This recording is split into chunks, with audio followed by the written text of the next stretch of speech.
Assalamualaikum warahmatullahi wabarakatuh, dan salam sejahtera untuk kita semua. Rutin bersepeda membuat kebugaran tubuh selalu terjaga. Ketahanan dan kekuatan fisik pesepeda semakin terasah. Yang semula hanya bisa menaklukkan gradien 5%, seiring waktu, gradien 10%, 15% bukan rintangan yang berat lagi. Tetapi, masa depan tidak bisa kita tentukan. Tidak ada jaminan bahwa kita bisa bersepeda secara rutin, walaupun tekad selalu bulat. Kesibukan kantor atau dinas keluar kota membuat kita tidak bisa mempertahankan rutinitas bersepeda.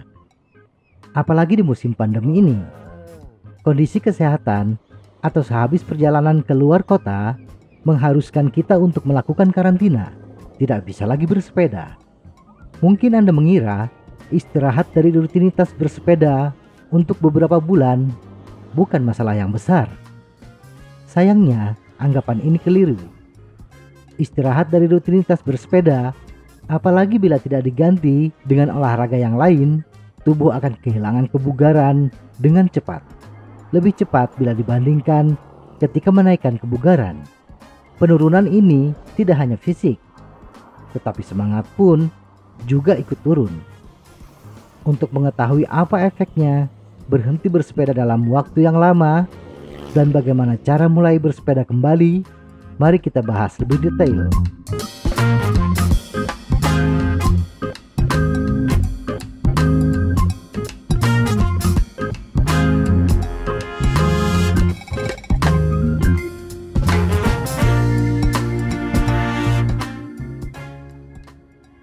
Seberapa lama yang dikatakan lama? Ketika bersepeda secara rutin, tubuh telah menyesuaikan diri dalam banyak hal, mulai dari volume darah hingga tingkat kebugaran oksigen maksimum. Dan ketika Anda berhenti bersepeda untuk beberapa waktu, tubuh pun akan cepat menerima petunjuk bahwa saat ini tidak dibutuhkan lagi peningkatan kapasitas tersebut. Ini bukan berarti tidak bersepeda 1 atau 2 hari untuk istirahat, kemampuan fisik kita langsung turun. Lantas berapa hari yang dikatakan lama itu? Beberapa ahli mengatakan berhenti bersepeda maksimal 10 hari, kebugaran tubuh tidak akan menurun drastis. Tetapi bila Anda berhenti bersepeda di atas 10 hari, penurunan kebugaran tubuh akan terjadi lebih cepat. Misalnya Anda rutin bersepeda di akhir pekan, tetapi karena kesibukan atau sesuatu hal, Anda tidak bersepeda di akhir pekan.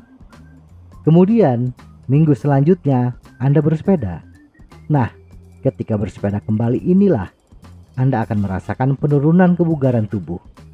Berikut ini beberapa efek bila berhenti bersepeda lebih dari 10 hari. Ketahanan. Bersepeda pada dasarnya adalah olahraga ketahanan dan menjadi fokus utama dalam pengembangan kemampuan bersepeda. Maka tak heran, ketahanan akan terpengaruh paling besar akibat berhenti bersepeda dalam waktu yang lama. Bila sebelum istirahat lama, Anda bisa bersepeda hingga 100 km tanpa merasakan kelelahan yang berarti, maka ketika berhenti bersepeda berminggu-minggu, perjalanan 50-75 km sudah terasa sangat berat. Untuk itu, bila Anda memulai kembali bersepeda, lakukan dengan lebih lambat, lebih santai untuk jarak yang sama. Atau bila ingin tetap pada kecepatan sebelum istirahat, lakukan perjalanan dalam jarak 2/3 dari jarak yang biasa Anda tempuh. Detak jantung. Bila Anda terbiasa bersepeda dengan interval yang kuat, detak jantung Anda tentunya semakin bagus. Tidak mencapai ambang batas detak jantung. Tetapi bila beberapa minggu aktivitas bersepeda terhenti dan Anda memulai lagi bersepeda, jantung seolah kaget. Bila biasanya detak jantung 135 bpm, maka ketika memulai lagi bersepeda, detak jantung akan naik di kisaran 150 bpm. Untungnya, jantung lebih cepat beradaptasi. Loncatan detak jantung ini hanya terjadi di awal bersepeda. 1 jam kemudian, detak jantung akan kembali seperti semula bila Anda tidak terlalu memforsir tenaga. Kapasitas anaerobik. Sebagian besar bersepeda adalah latihan aerobik, dan saat mengayuh sepeda lebih keras ketika sprint di tanjakan, maka bersepeda Anda menjadi aktivitas anaerobik, menumpuk asam laktat di otot Anda. Nah, ketika lama beristirahat, asam laktat yang menumpuk tidak terangkut dengan baik oleh tubuh. Akibatnya, rasa pegal akan kita rasakan. Maka jangan heran, biasanya tidak pegal. Kok setelah beberapa minggu tidak bersepeda, badan terasa pegal linu. Itulah efek asam laktat yang tidak terbuang cepat oleh metabolisme tubuh. Karena itu, ketika beristirahat dari bersepeda, usahakan untuk terus bergerak dengan latihan anaerobik. Kekuatan kaki.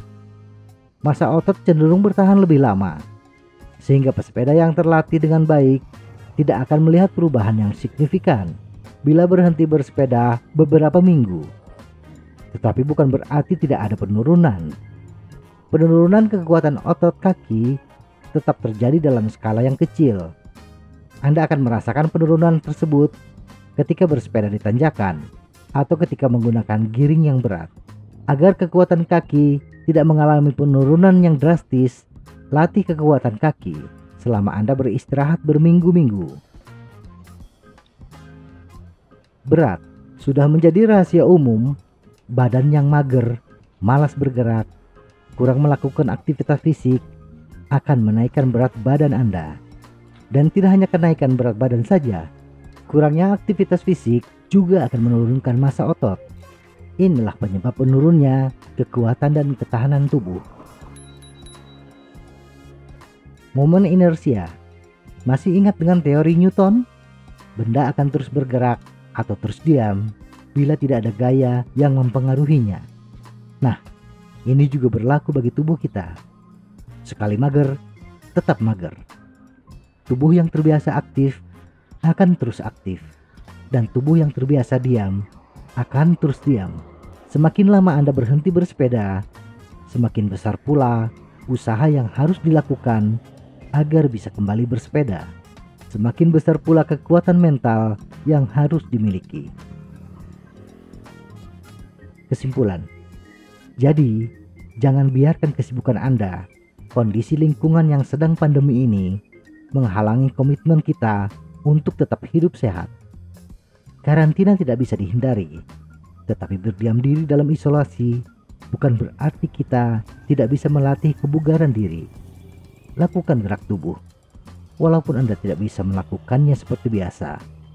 Menjaga tubuh tetap aktif adalah hal yang baik untuk kesehatan. Dan bila Anda kembali lagi bersepeda, berikan waktu untuk tubuh Anda menyesuaikan diri. Jangan paksa terlalu keras. Tubuh juga manusia. Semoga informasi ini bermanfaat. Tetap sehat. Salam goy.